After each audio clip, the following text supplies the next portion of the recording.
So today we're going to talk about some easy massage techniques that you can do at home to help Moose. And Moose is bound and determined to get out of the camera angle today.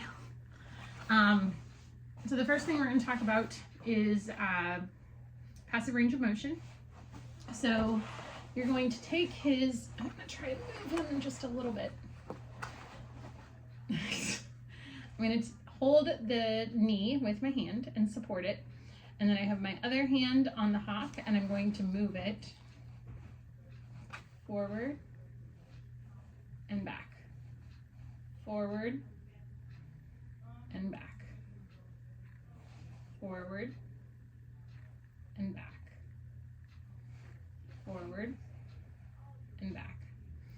I can also do the same thing with his tarsus or ankle. I have one hand on the tarsus, the other on his foot. We're going to go forward and back, forward and back. I know, bud. And back. You do not want to move the joint outward or inward or anywhere that's not a natural movement for the dog. And you do not want to push past the point of resistance or pain response. So if you get a pain response or you feel like you've gone as far as you can go, don't force it. Next technique that's really easy to teach is compression. So Moose tends to get tightness in his right pelvic limb as well as his shoulders. So I've been doing muscle compressions with him as well. So you are going to support the joint and you're going to be compressing on the muscle, not the actual joint. So if you can see where my hand is, I know it's kind of hard to tell with the angle that we're in. Here, bud.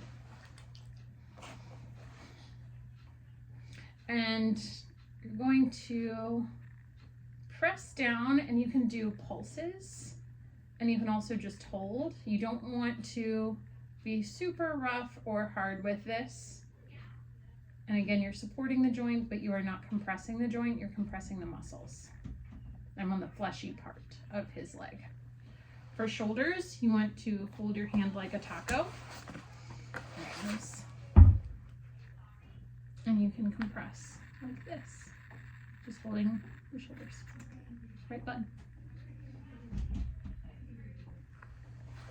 The other easy technique that I like to teach people is effleurage. So these are light, feathery, it's almost like you're petting your dog.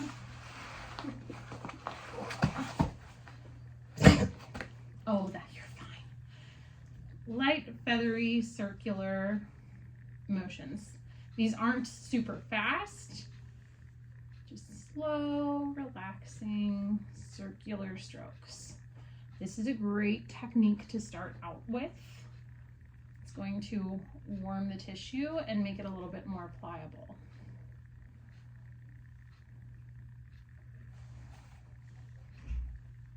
When we're massaging a dog, we never go deeper than the pressure of a dime or a nickel. So you aren't cranking and grinding or doing this on a dog. It's very light. Dogs don't know what massage is, whereas we know that massage, it hurts to feel good. Dogs don't have that same knowledge. So the pressure that we use with dogs is very different. The other thing that's easy for pet parents to do at home is passive touch. This is going to seem like you're doing nothing, but it's actually a really great way to warm tissue. So you can just put your hands on the dog. Moose has a really thick coat, so you can weave your fingers in his coat so that you can engage with the tissue and just hold. Not putting any pressure, I'm just resting my hands on his tissue. You can do this down his back when you're watching TV. Easy peasy. The other thing that's really great, especially when his back gets tight, you can do short stretches. So I'm going to demonstrate on his trunk because it's easiest for you to see. Sorry, Moose. So You're gonna put your hand on him like this. I'm pushing up and I'm riding back. I'm pushing up and I'm riding back. He's like, lady, I don't want to lay like that. Pushing up and I'm riding back, pushing up.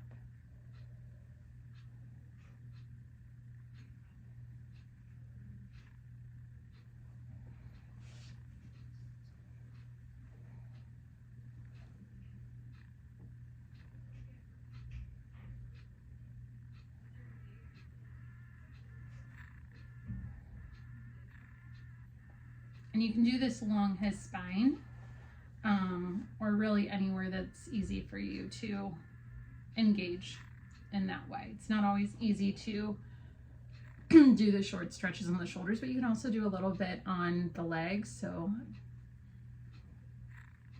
I'm pulling up and then I'm riding it back. I'm pulling up and I'm riding it back. Pulling up and I'm riding it back. So that is a little bit about massage that we've been doing with Moose.